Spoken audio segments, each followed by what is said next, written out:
the course of his 16-year career, my next guest led the San Francisco 49ers to 4 Super Bowl victories, securing his place as one of the greatest football players of all time.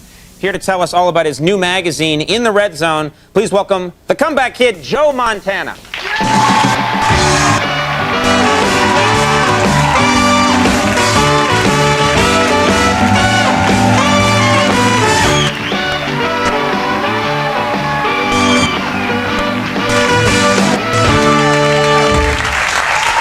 Thanks for coming on the show.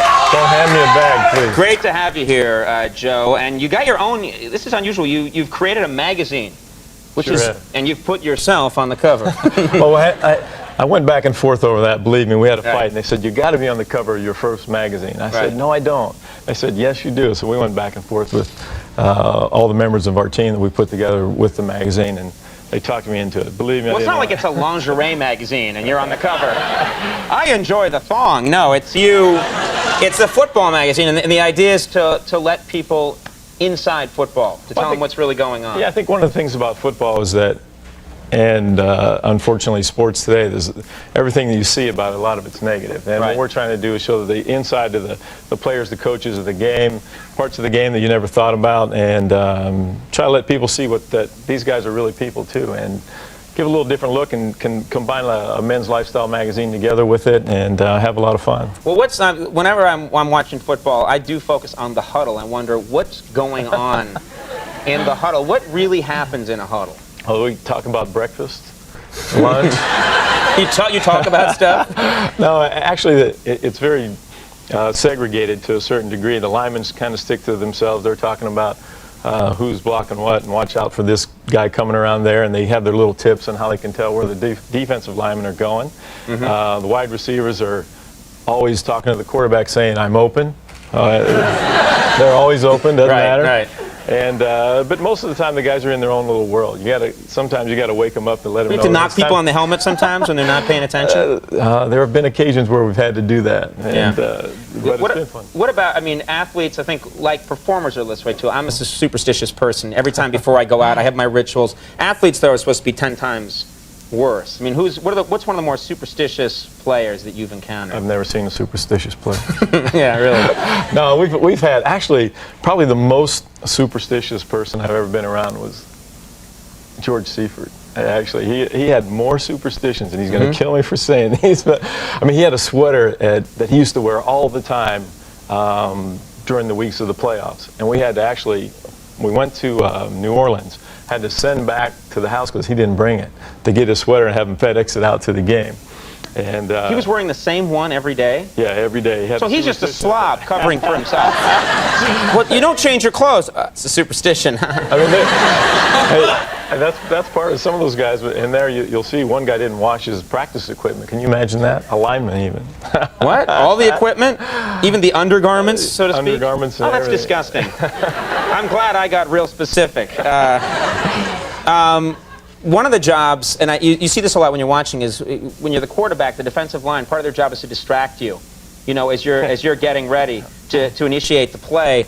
What's one of the weird? I mean, who was the best at it, distracting you? Actually, well, there was probably 2 or 3 occasions that were pretty funny. There's a guy Tim Harris, who used to play for the Green Bay Packers, ended up on the 49ers. But when we would play against him, he would constantly stand there and just talk about anything and nothing. He'd be standing there looking at the sideline, waiting to get the play signaled into you from the sideline.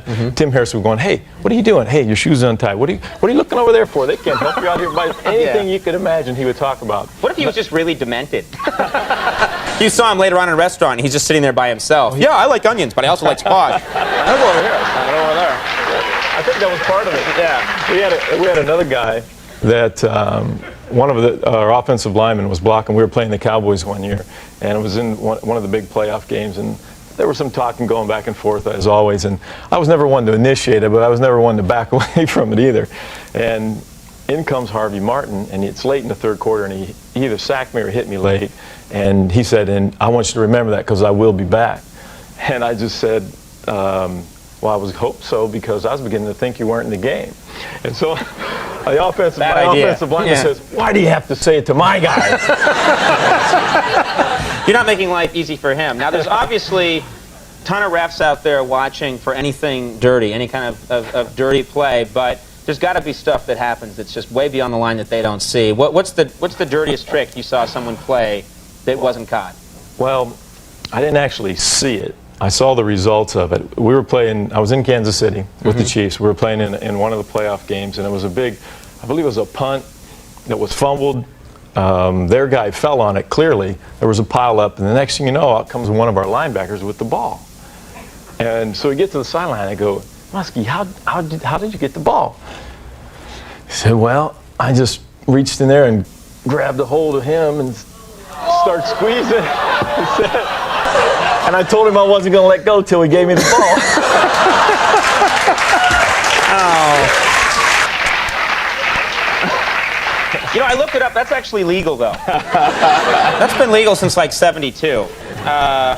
Before we go, do you have any Super Bowl predictions? I mean, you're supposed to know better than the rest of us. Well, first I'll give you my prediction, but I got to preface it with a little thing that happened to me when I was working for NBC. And we were, every week before the games, we'd go through and have a poll, and the makeup lady was in charge of collecting the money.